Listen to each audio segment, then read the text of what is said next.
And it all helps and it all works. And so today's topic is going to be, you can't be on 10 for everything. I know this is a sore subject for a lot of people, and this is a touchy subject for a lot of people, because if you're a leader, if you're a business owner, if you're striving to do any of those things, you're going to be getting pulled in a lot of different directions, whether that's for your primary purpose or occupation in terms of what you're looking to lead, or the business that you're looking to own, or the business that you do own.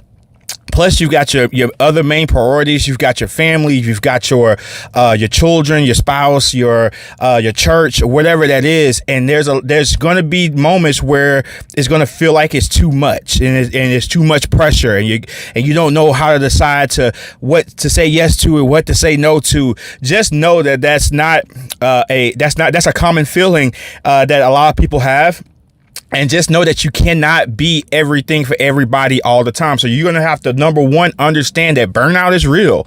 There was a point in our time, in our lives, me and my wife's life, that it felt like we were trying to say yes to every single thing. Any church related obligation, we would say yes to. Everything from a nonprofit standpoint, anybody who asked us to do something, we were saying yes to. All my work obligations. It just there was so many things we were saying yes to, and we were doing it for a little while. And then at a certain point, it was like, man, we got a meeting every day. We have a meeting every evening. We got to be here every weekend. And at a certain point, you start to get frustrated with the thing that you thought you were doing, from that you thought excited you, that you thought that you had a passion for. So number one, understand that you can get burnt out, and that's a real thing.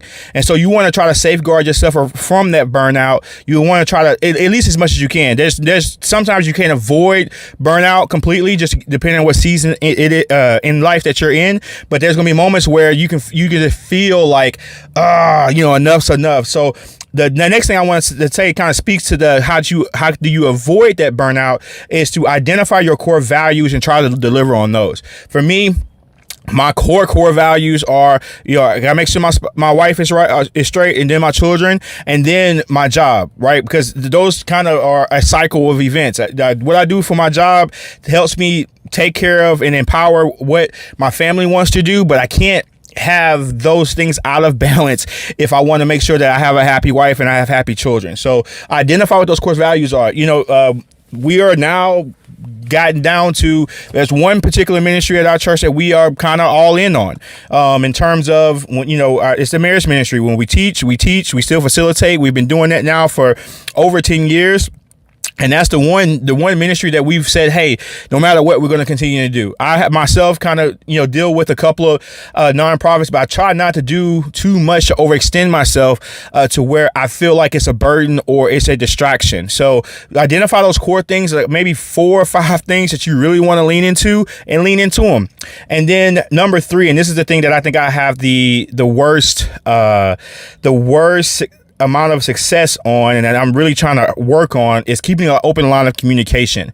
I think for me, if I got better at least communicating to the people who are trying to get in contact with me more often and faster, I would alleviate a lot of the stress that I have in my life. But the thing is that the more successful you become, the more people are going to try to talk to you, try to reach out to you, try to leverage what you have in terms of the resources that you have access to. And so if you try to keep those lines of communication open and just kind of be more straightforward with people, what you can and can't do, I'll get back to you later, I'll respond back to you later, I think that would help. I need to take my own advice in that regard, because there's people who are that I got messages out now that I need to respond to, and it's not nothing personal. It's just literally, okay, I'll get back to that. I'll get back to you on that. It just communicate better. I think that would alleviate some of that stress that you have in terms of trying to accommodate and appeal to everybody. So those 3 things really quickly.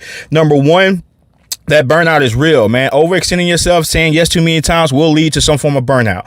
Number 2, to try to offset some of that burnout, identify your core values and try to deliver on them. Try to deliver on spending time with your spouse or your significant other. Try to deliver on spending time with your children. Try to make sure you're delivering on whatever your business or your leadership is calling you to do. And then last but certainly not least, keep that communication open. I think if we opened up our lines of communication more often and better, the stress of trying to be everything to everybody will be alleviated because you're being more forthcoming about what it is that you can and can't do. So shout out to everybody who's tuned in so far and well, up until this point. Thank you guys for liking, sharing everything that we're doing. We're trying to continue to be consistent with our content delivery, especially in this area. And I just want to thank everybody for tuning in. And until next